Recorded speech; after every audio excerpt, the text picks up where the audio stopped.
Everyone, this is Julian from Kanen Coffee, and we have a DeLonghi Magnifica S with us in the shop.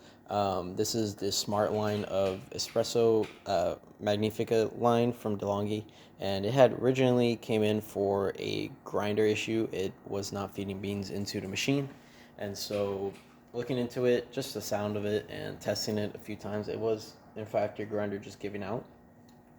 Just one quick tip for these machines and any super automatic and or home grinder machines for espresso, usually don't like dark roast. I don't know if the customer is using dark roast. I didn't really check what was inside of the original grinder. That's right here, as you can see.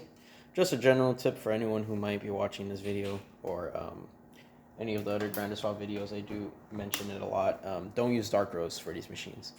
Reason being is you might see that maybe your favorite coffee shop has a dark roast grinder and it tastes great, but the issue is dark roast, since it's cooked for longer, one has more oils, and two, it's just harder to grind. And so when you put in these small grinders, they wear out really fast. You find a lot of clogging, you find your burrs getting super dull, and you'll find just your grinder just wants to give out. It's not built for it, so stick to medium roast if that's what you drink, then perfectly fine, just to help improve the life of your super automatic espresso machines. We're going to try to make a ristretto here. This should usually give around 1 ounce of coffee. Then we're going to test the hot water. We're not going to test the milk system, although we did clean the milk system. We did descale the machine during the tune-up. During the tune-up, we did replace with a brand new brew unit in there, so you don't have to worry about refurbishing yours. We just put a brand new one in there. Cleaned around the McKenna valve, which is what connects the brew unit to your water.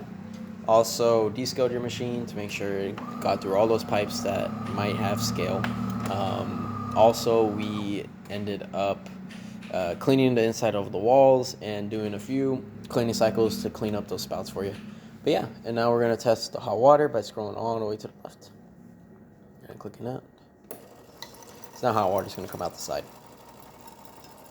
Yeah, that's about it for this repair. If you like this video or any of our other videos on our channel, leave a like, subscribe, and hit the bell. Thanks for watching.